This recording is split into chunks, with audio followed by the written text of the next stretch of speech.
Shyla, look how long my hair is. Wow, how did it grow so fast? With my hair growth support serum. Our solution to this problem is to use natural, safe ingredients for a hair growth support serum.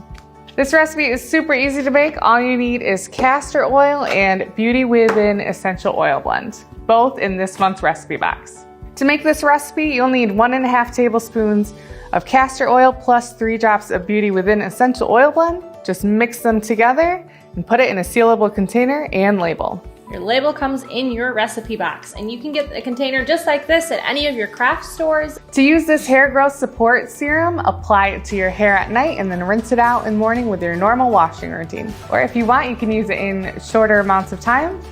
I like to put it in my hair right before I work out, and then when I'm ready to shower, I rinse it out.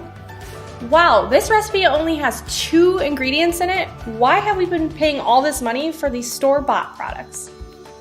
Super simple and super effective. Plus, these 2 natural ingredients come in this month's recipe box.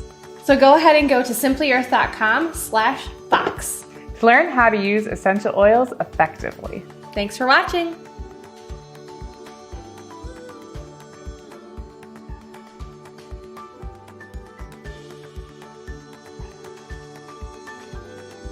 That in the long term, instead of supporting your health, it's both of us. Let's begin again. Okay.